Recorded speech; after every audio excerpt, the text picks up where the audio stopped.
When I was a child in the Philippines, I was told exactly what success would look like. Study hard, get a degree, find a stable career, and help your family. So I did. I earned a doctorate degree in education, became a university leader, served as vice president for academics, overseeing 25 programs, and guiding 20 deans who looked to me for leadership. By every measure, I knew I was successful. This was my success.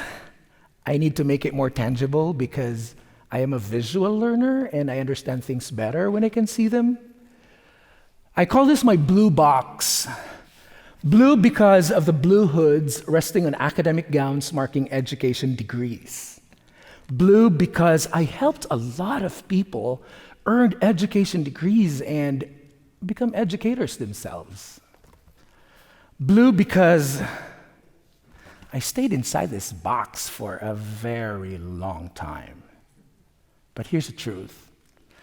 This box was never my dream.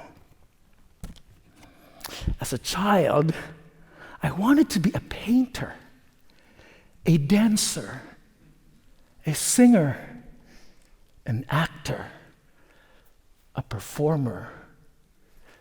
I remembered when I was in 4th grade, my father noticed that I was filling up my notebooks with sketches, pages meant for school notes.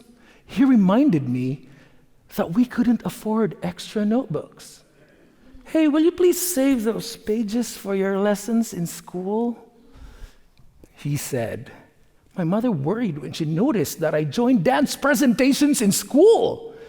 We couldn't afford costumes. We couldn't afford art supplies for my art subject. Those things were expensive beyond what my family can provide. So even as a child, I already understood this message, that real careers were rare in art. You gotta have a stable job first, and just do art on the side. So I chose a dream that felt safer, one that my family can afford. A degree in education because teaching was stable and I could help support my family. So there I was, successful and empty. But the artist in me did not disappear. It kept on knocking from the inside. So I tried my best to make room for art wherever I could.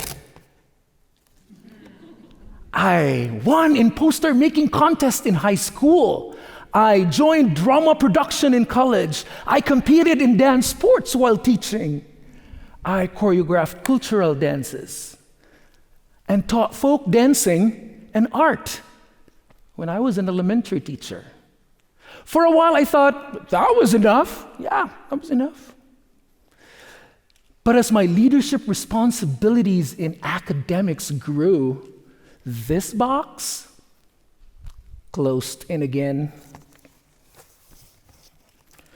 More strategic planning, more curriculum revision, lots of revision, more faculty training left and right, less joy. Yes, less joy.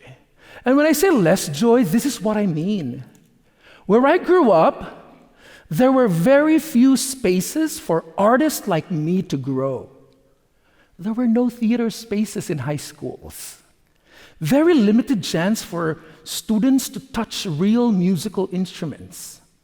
Almost no organizations that would support artists, like the arts nonprofits in the US. So I said to myself, maybe someday. Then, in 2019, at the age of 45,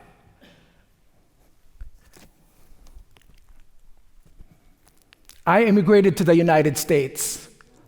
I arrived with education, experience, and no guarantees. What I did have was something new. I am in a new place, a place where no one knows me, And in this space, I give myself permission. Permission to create, permission to explore, permission to just be. The dream I had buried, it did not disappear. They woke me up. And something dawned on me. I felt like I was being born again. So while waiting for my work authorization card, I needed to keep myself busy. But one morning, I recognized I am already immersed in the arts and the theater communities around me. Less than a year after I arrived, I did my first mural at the Garland Art Alley. Thank you.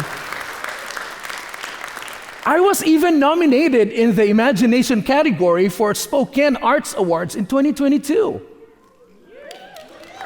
2024, I did another mural, the Corbin Park.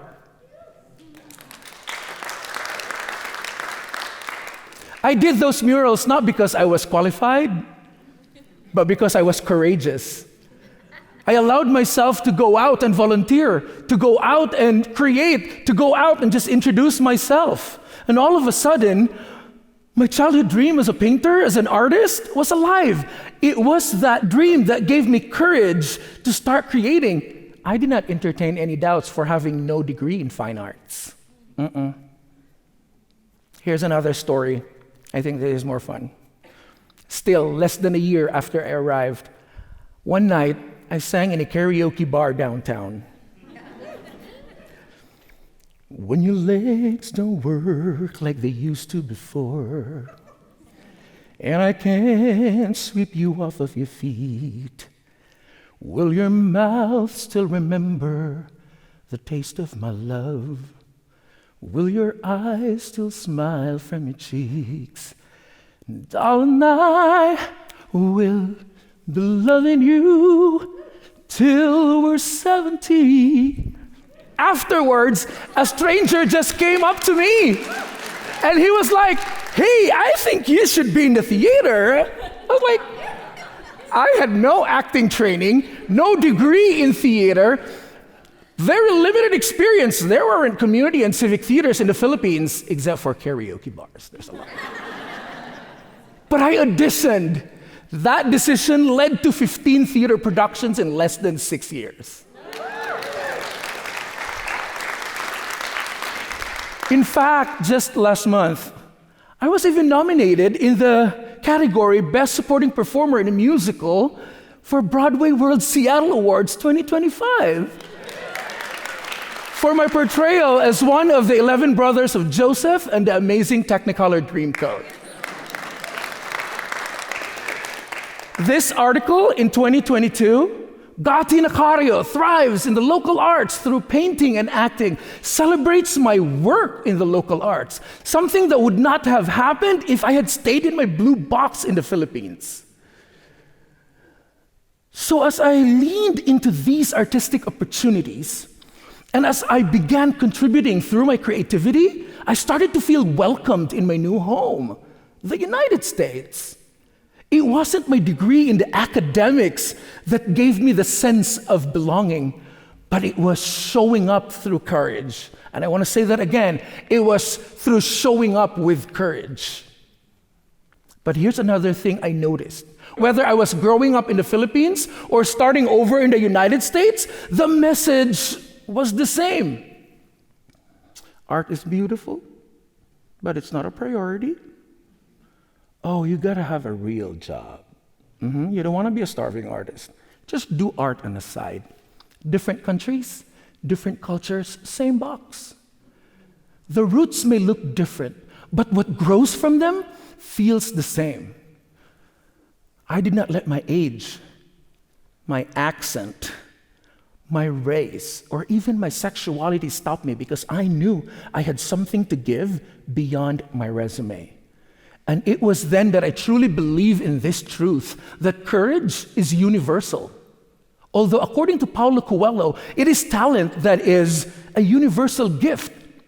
But it takes a lot of courage to use it. Do not be afraid to be the best. Doesn't matter where you are in life. It doesn't matter where you are in the world.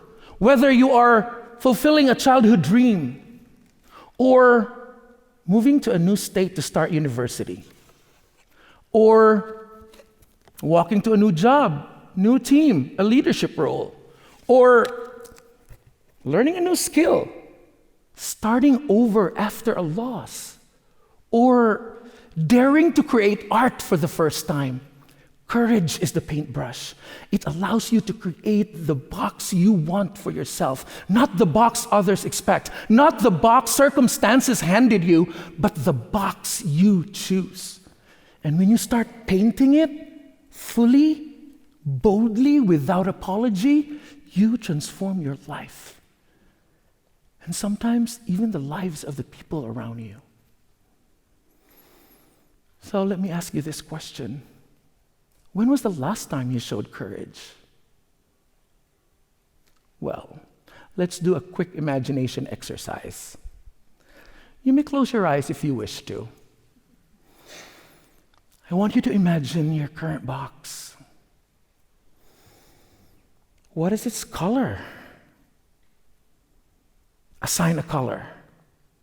Mine was blue. Are you happy with your current box? Are you contented with your current box? Are you ready to be courageous and start opening it? I started at 45. There's no such thing as too late. Now, if you closed your eyes, I want you to open them now because I'm going to fully reveal what's inside my box. This is my box of courage. Each side is painted with a moment from my journey. The butterfly.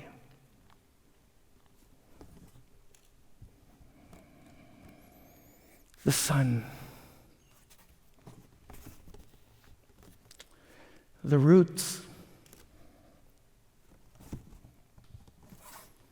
The star. The paintbrush and palette. The phoenix. Each represent courage in motion. And this very moment is one of them.